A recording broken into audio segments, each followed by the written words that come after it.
on a personal level, your life as a solo expat in Italy was probably more into football as your activity on the weekend. When you were in India, then your activity on the weekend was bike ride and bullet rides that you went with friends, expat friends. And now, do you think that you have to have some um, hobby that you need to pursue with every stage of expat life? Oh, it's good to have some hobby for sure. Um, but like in Italy, to be honest, I was playing football with the company. That was during the week. Uh, but I'm very honest, very often on Saturdays or Sunday, I was spending the full day alone.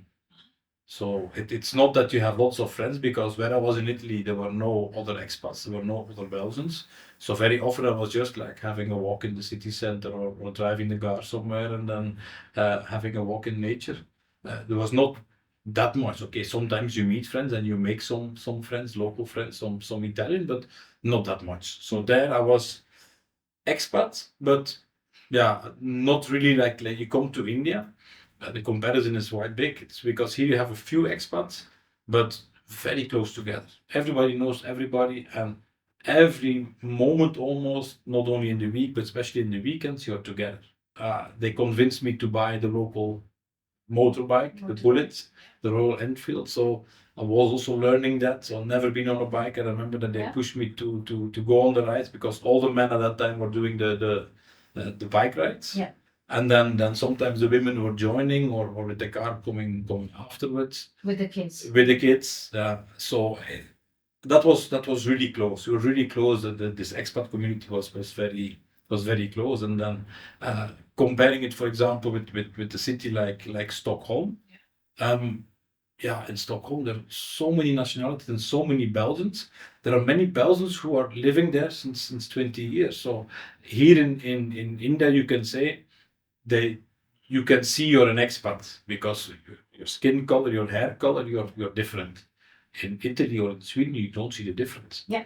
And I know, okay, Pune is not yet the expat city that like Shanghai or Singapore is, but also there, I remember, I think years ago there were 4,000 expats, Belgian expats in Shanghai, even more expats in Seoul. So yeah, that's is it still expat? Yes, but you don't even know all the Belgians over there. So there's so many things to do, and you find really everything. Yeah, in Pune, I remember in the beginning, it was like a big party when we found somewhere a Belgian beer, or when we found something like, oh, we can have some, or we find some bacon or something that we felt like, oh, that's something that we miss. Because now you find much more here, but in the beginning it was really tough. So I remember when going to Belgium or going abroad, we always asked everybody, please bring this, whether it's chocolates, whether it's cheese, whether it's candies, whether it's whatever, bring it. And then if somebody brought it, and there was always like a party that you have, okay, some coffee with these chocolates or these cakes, or you have the croque monsieur, for example, the typical thing that we have in Belgium. So the grilled sandwich with meat and cheese. That's completely different. So here I feel the expat life in Pune is for me still really like the pure expat life. Yeah. Because it's more of a, yeah, you can say more of a struggle. You only have a few families together from Belgium. Okay, we have many other nationalities here. If you walk around in these big cities, yeah, it's so diverse. You Yeah. don't feel like just a big cultural mix of the population. With that said, you have been living in India for quite some time. Your expat life, your experience in Italy, in Sweden, and in India. I know that you can speak fluent Italian because you had to learn. You had a lot of option. In Sweden, it was offered, but not like a mandatory thing. The meetings were not in Swedish language. In India, I think mostly everybody speaks English, but what I've noticed more and more that they do have meetings in Hindi and you can understand that. So can I say that you have evolved culturally integrated well in India more than any other place? Of course, automatically when you're 11 years here, and yeah, almost 14 years married. So I think when people ask me, are you Belgium or Indian? I always say I'm 49% Indian because I've been here so long. It's the 49, not to say 50-50, just a little bit more Belgian. Okay. So that's always my answer. But it's true. We Belgians we are used to learn different languages. The moment we are the age of what is it, 10, we learn French. 12, we learn English. 15, we learn German. And then indeed, moving to Italy, I learned Italian, which is close to the French, and the Latin, which I learned. So it's kind of, it's, you can say, maybe a bit easier for us to pick up a language because we're used to it.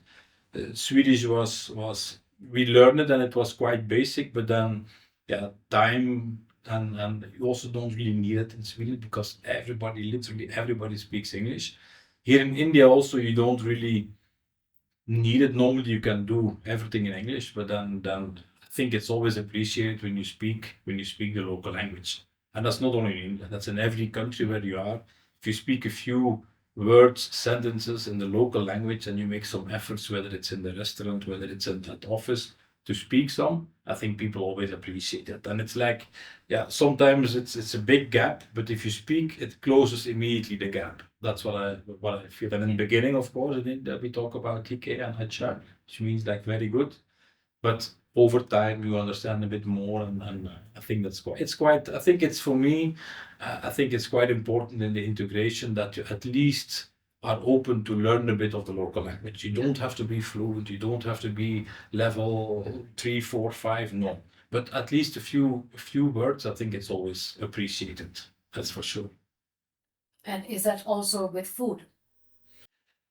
I think every country will appreciate that you like the local food. Mhm. But for me, in India, it's maybe the most of all countries. Here, people really when they ask you, do you like the food? It's like something very close to their heart. Is the food for Indians. I can have spicy food. Yeah. Of course, not at the level, especially in the beginning, for the Indian spicy food, because that can be sometimes extremely spicy. Yep. But after all these years, I'm quite used to that. So also in office, I'm eating the local canteen food. So it helps. If you cannot, yeah, if you cannot eat it, it's too spicy, or your stomach is having difficulties, and it creates, sometimes I can see like people are like, oh, you don't like our food? Oh, that's a pity. But yeah, the Indian food can be quite strong also. It's not like in Italy where you have a light pasta or you like a light pizza, which everybody likes. You can do whatever on it. Here, some food is quite can be quite heavy to eat, quite spicy, quite sugary sometimes. It's it's a difference. But I'm lucky that I eat everything, and I love the Indian feel, the Indian cuisine. Yeah. So So can we say that culturally it is very important to learn the local language and also make efforts to know the culture? How have you adapted to the culture? Do you have any funny instances to share with us, like something from the Swedish culture that you kind of the moment you got to know? Okay, like I remember one, but I want you to kind of speak about like culture, the Swedish culture. When you want to have a meeting, what response do you get, and how is the work culture in India? Because um, for me, I know my culture, right? India. But for you, the Indian culture is mostly from the work culture, from the office. So how have you I adapted? think it's Fun. it's sometimes funny. I think sometimes you have to understand. You can have your own style, and you need to keep your own style at work. But there are always some things that you should not say or should not do or take into account. With like in Sweden, we know that you have to find the let's say everybody needs to agree. So it's Okay. the compromise. So you really, when you have a discussion, you sometimes have different meetings, different tours that everybody should agree, and then after some time you come to an agreement, and that's fine for everybody. More into Belgium, uh, it's a bit more, yeah, a bit more direct. It's more like, okay, let's go for it. It's like, fine, we take the decision. Sometimes it's better one, sometimes it's better the other. I think that I leave in the middle. In India, it's also a bit more hierarchical. So in India, they often really look at the boss, and the boss decides, and everybody, whether they like it or not, they will agree. How So was that, it in Italy? oh, in Italy, I think it was more like the Belgian style, to be honest. Okay. So also maybe a bit more hierarchical in Italy compared with but not that, like for example, not the same, the difference between Swedish, which I mean, we living in a Swedish culture, it's we have that often this kind of difference. But if you come then to India, you can have the compromise also, but very often people will not really say their idea. They will leave it up to the boss, as they call it, to make the decision, and everybody will like say, okay, we agree on that. Yeah. That was really. But now I don't. You said yeah, the funny story. I can't. I can't think of a funny story. Oh, maybe I will remind you about that. Yes. Okay. In the meeting, I remember you asked your teammates, okay, let's have a meeting at that time, some time in Sweden, and then they said, "Oh, I cannot because I have to. I cannot come at that time. I have planned to clean my boat." That kind of thing. That was quite confronting. If you're in Sweden, and then I think from that point, Sweden was more, uh, let's say, more modern, because at that time they have already more like the flex time, the smart working, even working from home, like leaving earlier and then working from home. They, I mean, without COVID, because yeah, after COVID or during COVID, everybody learned the work from home, and since COVID, I think many companies have a policy of working from home. People insist to work from home. People like to have this flex time that they can say, okay, I start a bit earlier today because at 3 o'clock I need to stop and do this. Um, if you're not used to that, it was a bit, yeah, it was quite confronting. And then people in Sweden were giving us the reasons that I have to go to the school of my kid. So at that time, of course, I don't have a kid, and for me, I don't know how. I mean, in Sweden, it was really like at that time, like much earlier or much on the day. I was like, okay, it's school, I can understand. If it's a doctor appointment, I can understand. But going earlier without taking a leave to put your boat into the water, that was for me a difficult one to understand. But then, without asking, these same people were in the evening, 7, 8 o'clock, logging on to make sure that the work was done. So it was the flex time before we kind of officially talked in the globally about flex time and a work-life balance and so on. So from that point of view, I think it's they were ahead. They were far ahead of us. And once you are used to that, it was nice working. That okay, one morning you come a bit late, then okay, you stay a bit later in the evening, or you tell, look, it's 3 o'clock, I need to go for that reason, whether you name it or not. So they were quite open with that. So that is something that we really have to learn from. but I see in India also. I mean, I was always thinking like in India working from home will be a bit more difficult. You have bigger families and maybe not really have the proper location to sit, and then you have you might have the family in the house who's making who's making noise, or you cannot focus.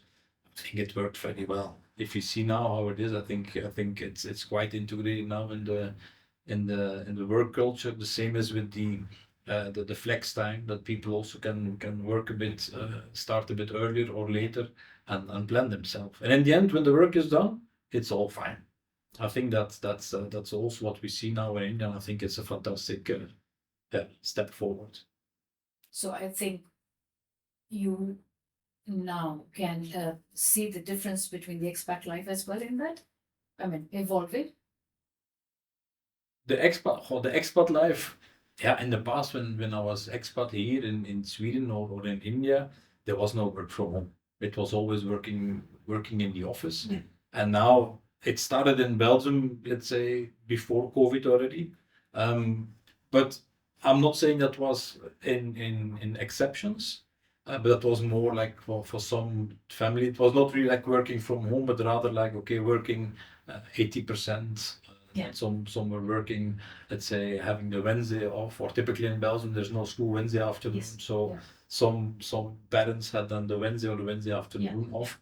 But really working from home was not yet there. Whereas in Sweden, people were then in the evening logging on from home. That was not a problem.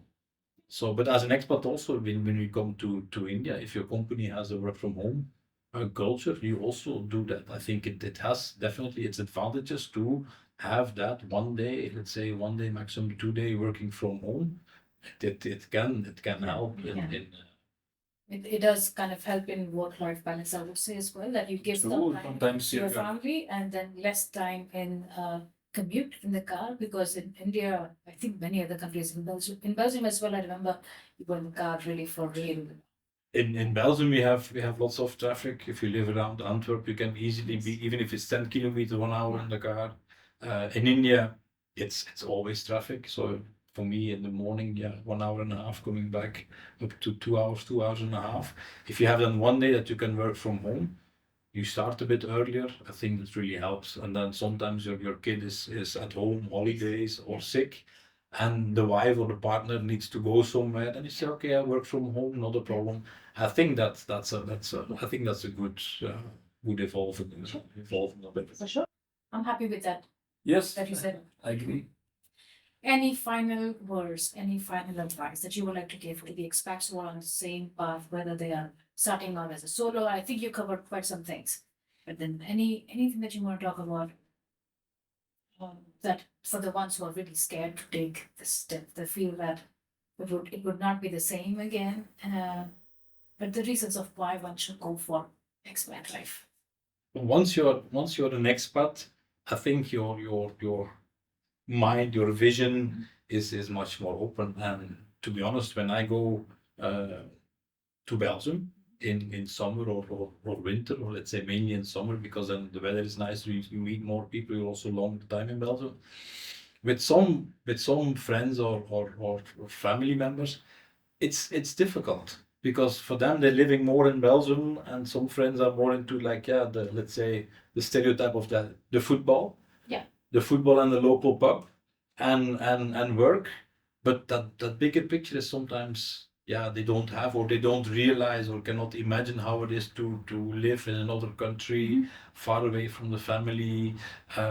Family bonds are also, as a family, as an expat family, your family bonds are also much stronger than if you live at home, because you're far away from, let's say, the grandparents are not there. Sometimes the grandparents help and then raising the kids, and now you have to do everything on your own. So I mean, it has a pro and a con, but I think it's that's quite important. And I think if you're open for these new cultures, I think you can definitely do. And talking about culture, um, as an expat, you have to somehow adapt. You don't have to change completely, but you need to adapt in some habits, in some ways of working, some ways of thinking sometimes.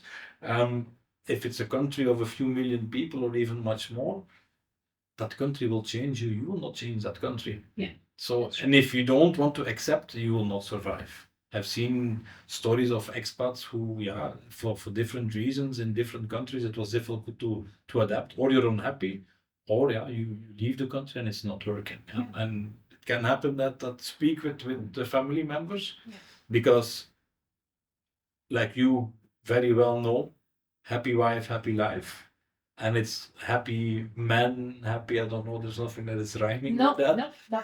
But that was not made for man. It's just made of for course at that time it was more the let's say also again the more stereotype of the man working and the wife is following and taking care of the family. Now more and more you have the expat woman who's working and the man is following. I think that's a really good, As it happened with me, no? a very good evolution. I'm ready to follow you if you go to another I'm not sure the company country. is going to be okay saying that out loud. Everything can be discussed. So it's no, but I think it's very important to have that. It's very important that you talk with the family, and if one of the family, whether it's the wife or whether it's the kids or one of the kids, is not happy, it's really tough. Yeah. It's really tough, and some things you have to accept, but some things are really tough to accept. Yeah. And take time. For me, every time as an expat, also for me coming back home, you need for sure these 3 months to get used to things again, to find your way. The first 3 months are difficult, but still the adventure. And then all of a sudden, 3-4 months, you have like tack, like whew. And I remember coming to India after 3-4 months, all of a sudden I was like almost crying to my boss, like yeah, you don't see it. And I went home to Belgium, came back, and then was off. Everything was fine. But after 3 months, you really have that moment of, whew, that the adventure is over.